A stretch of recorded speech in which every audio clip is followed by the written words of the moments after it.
Alrighty. Welcome to the stream. I'm going to spare you the rest of that. Well, this happened today. I just want to play this for everybody. Hope everyone's having a good evening.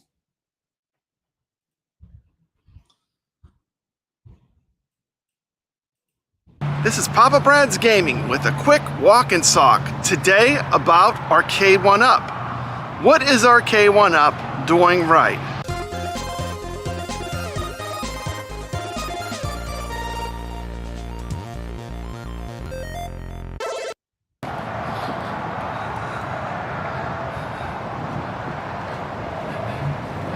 Recently, I was playing my big blue cabinet, and pretty much out of nowhere, the controls stopped responding. So, immediately, I contacted who I consider to be an expert on the big blue and fighting games, Steps Gaming. She helped me figure out that my controller board had went bad. So, after finding out the controller board had went bad inside my control panel, I contacted Arcade1Up warranty, and they were really good. So first thing that they're doing right is they're getting warranty service done correctly. Within about 11 or 12 days, I had a brand new whole control panel. Thank you, Arcade1Up. Customer service was excellent. A couple emails back and forth describing the problem. I had already registered my cab in the app. I don't know if that helped, but it was very smooth. So I have to say, Arcade1Up, your warranty, having used it for the first time, color me impressed. Good job. First thing they did right by far was my warranty experience when my big blue cab stopped working. Very impressed with how they handled themselves. So good job, Arcade1Up. Pretty painless, and I am glad to have my machine up and running. Another thing they're doing right is I think they're doing right by having the cabs sent out to Best Buy. Best Buy is a big retailer. They certainly can, adequately display the cabs, and I think they'll have pretty good control of their inventory. Hopefully, we'll still see some discounts, but who knows? I think Best Buy is less likely to put things on sale. I did get Ridge Racer from Best Buy, but most of my cabs that I've bought have either came from Arcade1Up Direct when they put them on sale, or Walmart. So we'll see.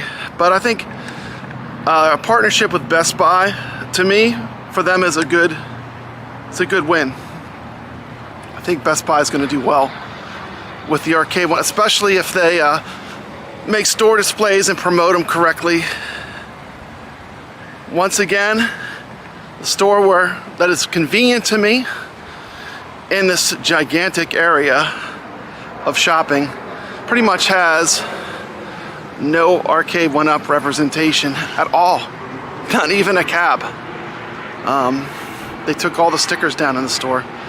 So I would like to see where my local shopping, I can maybe check out some cabs and not have to drive for an hour. But that's a pet peeve. Other things they're doing right. I think the new deluxe cabs are awesome. I think getting rid of risers is going to be the second thing that Arcade1Up is doing right. So my first thing was the warranty was really good. When I used warranty service, they did a great job. It's very easy, very well handled. Second thing, getting rid of risers. Risers suck. There's no need to have risers on these arcade cabs. All that does is make them less stable. I'm not going to go by a cab basis, but I definitely like the new Mortal Kombat cab. I think they did a really good job. They need to continue to work on the online to really get their machines where I would like to see them. But overall, the fact that they are working on online, this is my third one. Marvel vs. Capcom 2, it has online. It's not the online we want yet, but it's a step in the right direction. So continuing to update cabs and give us features such as functional online is a third thing they're doing right. So 1 was warranty, 2, get rid of risers, 3,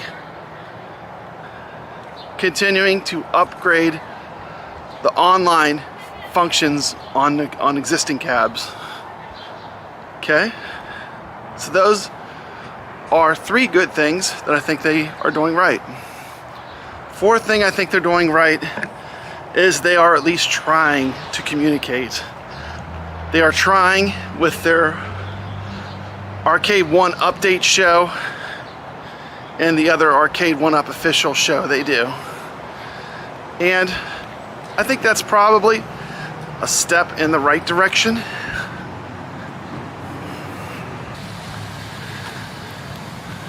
What do you think Arcade1Up is doing right? Leave a comment and let me know. What do you think? What do you like about what Arcade1Up is doing? So what else is Arcade1Up doing right? Warranty was a plus. Riserless, plus. Increasing online on existing cabinets is a plus. Attempting to have better communication with the community is a plus. The joysticks, and they seem to be very selective about which cabs they actually put a joystick that works in, but at least in the case of Marvel vs. Capcom 2, the new Mortal Kombat Deluxe, at least some of the cabs were getting better joysticks, which you might have to immediately replace. So that is definitely a plus. I noticed that the joysticks in my Marvel vs. Capcom 2 were a lot better than earlier Arcade1Ups. I noticed in the Mortal Kombat Deluxe they used a good joystick. It's great that they're at least putting decent joysticks in some of the cabs. All the buttons are trash. Across the board, you will always have to replace buttons. The buttons they use are absolute garbage. But I do like on some of the cabs they're using good joysticks. Not all of them, some of them. But that is a plus. That's one less thing to change and upgrade if you want a higher quality experience. And if I'm going to buy something and display it in my house, it's there to play it, not just to look at it. So I want the controls to work well. That's an expected. That's not a optional upgrade. That's an upgrade for me to have it and keep it and have it take up space. It has to work right.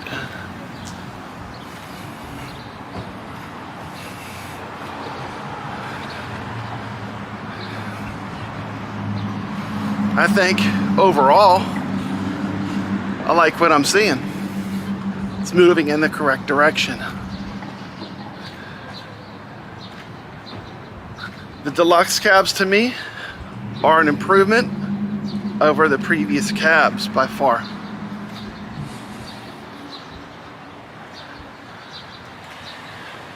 There's been a lot of talk about class of 1981 Pac-Man and the new monitor. The new monitor, it is cool that they laid it down, but I don't think the BOE monitor, even though it's an excellent monitor, was really made to sit at that viewing angle. And I'm just going to say this, when you're playing it, it doesn't matter. It looks fine while you're playing it. But when you're walking around, when you're passing by the cab, yeah, you're going to see some light bleed. Might look a little washed out. I think that was an unexpected thing by them. The BOE is a good monitor, but I don't think it's made to be laid down and viewed at from those kind of angles. So you will notice that in every single walk by review. But Not a major concern, but something that's there. It's not perfect. Is it better than it was before? I think so.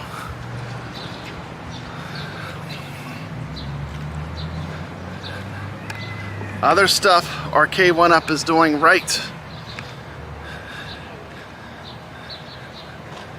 I think they just need to continue putting out the cabs that we want and to continue listening to the community. I think they need to look at some of the fresh faces on YouTube and maybe not be so stale and just keep recycling the same 3 or 4 content creators that they always use. There's plenty of good options out there. I'm saying let's give some of these fresh YouTube people some good leads with Arcade1Up stuff. It's the same old faces.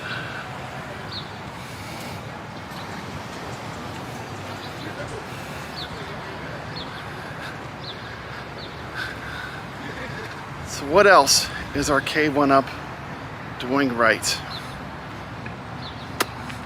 Another thing that Arcade1Up is doing right is they're giving people a chance to own these nostalgic arcades, replicas of them in their homes. And I think that's a great thing.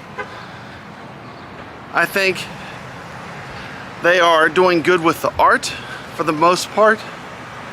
It has the nostalgia when you walk up to an Arcade1Up, and that's one of the key things.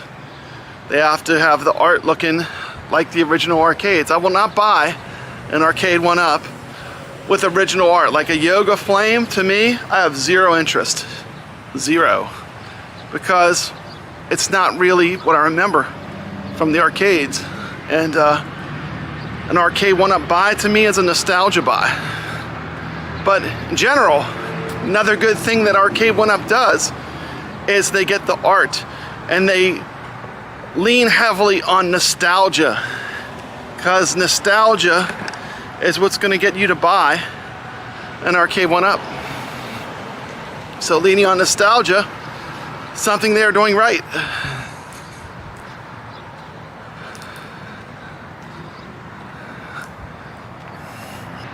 Another thing Arcade1Up is doing right is they lean on nostalgia.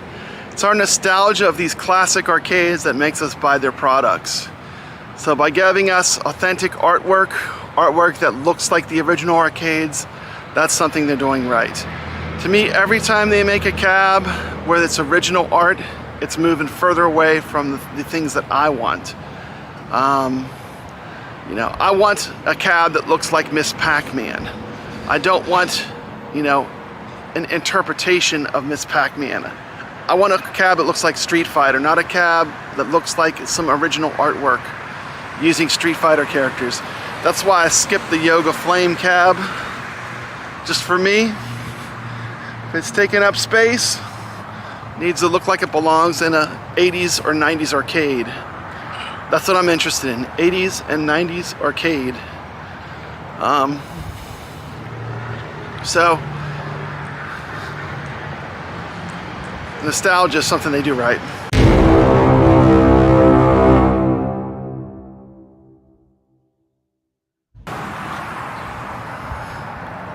Another thing Arcade1Up really does right is licensing. They get the games that we want. They get the games that we've heard of. They get the big name titles, the classic 80s, some of the biggest names, 90s, even 2000. They get the correct titles. They get the titles that people want. They get the Street Fighters and the Pac-Mans and the Galaga. You know, they're gonna have those nostalgic titles that people want, and the licensing is done right. Now the execution sometimes is not right, but the games they are getting are generally pretty good games. Another thing I like that Arcade1Up is doing right, in my opinion, is giving us more games on each cab. These cabs take up a lot of real estate. You know, I would prefer that they have from 10 to 14 games on them. So I have more choices to play since it's taking up space. And I think there are two camps on this. I think people that have unlimited space, they don't care as much. You know, they want to run 30 monitors all at once, one with each game on it, and I can accept that. But for me, one thing I think they're doing right is giving us more of a multi-cab, more of a multi-cade experience. They do have to work on which games they put together. For example, putting Paperboy on the Mortal Kombat cab is a mistake. Not putting the Punisher on the Marvel vs. Capcom 2 cab was a huge mistake. That's a Marvel cab. But overall, I think they're doing a decent job. So to sum up, Arcade1Up, you're doing a lot of things right. Keep doing those things right. Remember to give me a thumbs up if you like this video. Consider subscribing to Papa Brad's Gaming. And as always, stay legit.